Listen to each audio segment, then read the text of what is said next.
Kefa, que você chama de Pedro, e Eroanã, que você chama de João, disse ao coxo, lá no templo, né? Ao paralítico, não tem o ouro e não tem o prata.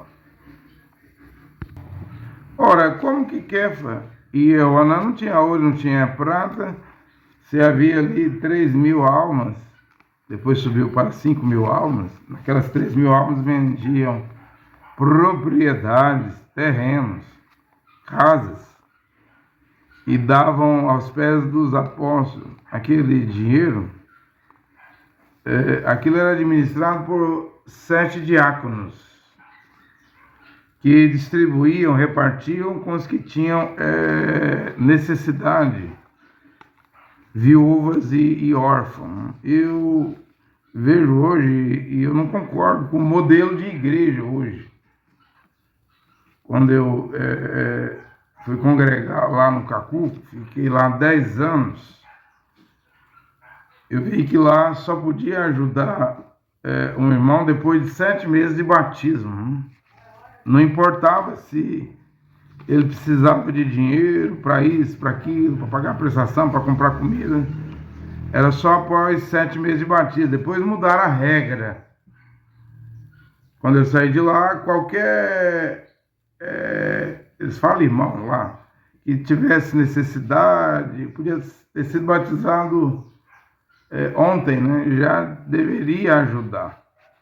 Deveria dar dinheiro, né? Deveria colocar lá o problema dele, se era uma cirurgia, o que quer que seja, num grupo do Telegram e todo mundo ofertar, até atingir aquele valor que ele necessitava.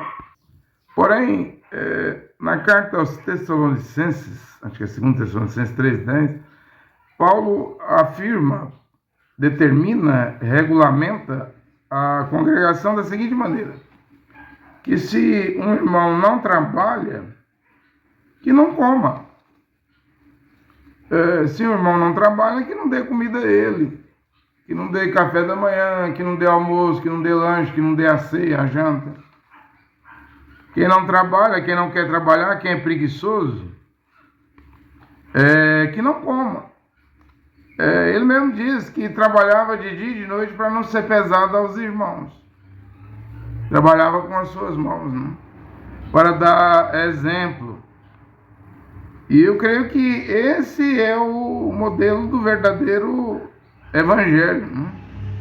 Não é dar dinheiro fácil. Pediu, obriga a irmandade lá da igreja, da denominação, do ismo, daquela organização religiosa a dar dinheiro. Isso não é correto. Tem que deixar o homem trabalhar, ué.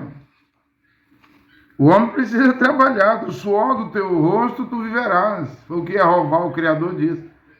Não é viver de oferta dos outros, de ajuda dos outros. Tem mãos, consegue trabalhar, precisa trabalhar e conseguir seu mantimento. E até para ajudar quem necessita, mas às vezes quem necessita, ajudar quem necessita, pode ser que era um irmão que perdeu a saúde, né?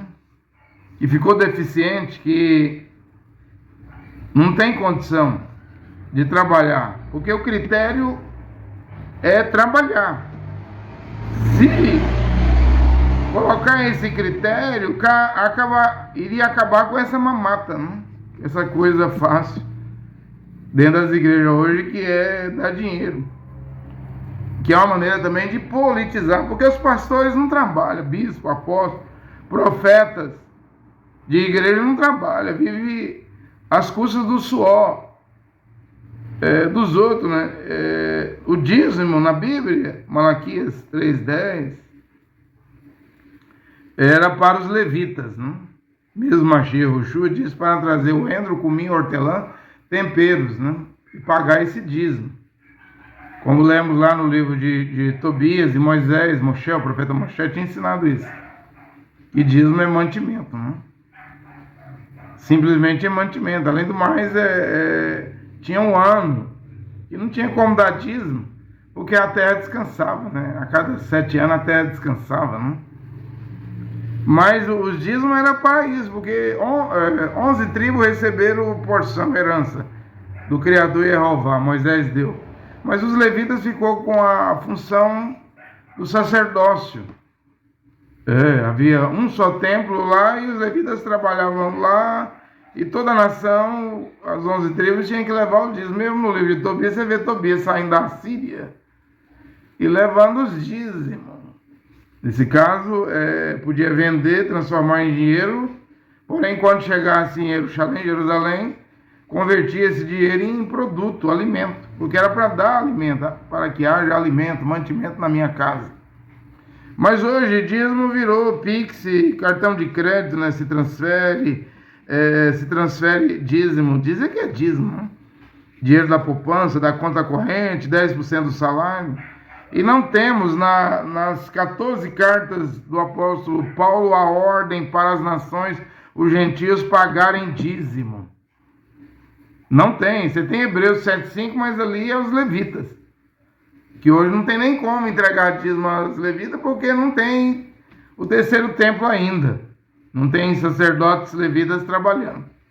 Quer dizer, nem os judeus pagam dízimo, né, nesse presente momento. Estão aguardando a construção do terceiro templo.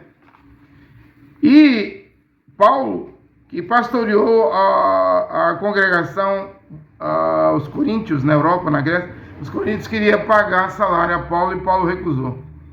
Ele trabalhava para pregar, e quando pregava, e quando era pastor, trabalhava no ministério gratuitamente. Gratuitamente. Porém, hoje, os pastores têm salário. Pastor da Assembleia de Deus, da Deus e Amor, da Universal, da Internacional, da Videira, da Luz para os Povos, mas eles não têm base bíblica para isso. Não tem fundamento bíblico na Brit Hadashah aí, nas 14 cartas de Paulo, para receber salário. Eles não têm. Eu até sei que Paulo disse lá em Timóteo lá que o presbítero, não, pode receber, aquele que é verdadeiramente presbítero. Mas se você pegar uma keynesiana, congregação, já preguei aqui 590 mandamentos, pontos do Evangelho de Paulo para as nações. Você pegar uma Keilah, uma comunidade, lendo a Bíblia, as Escrituras, vendo como era a comunidade, você não acha hoje. Nenhuma igreja se parece com a congregação keynesiana ou Keilah, a comunidade que Paulo dirigia.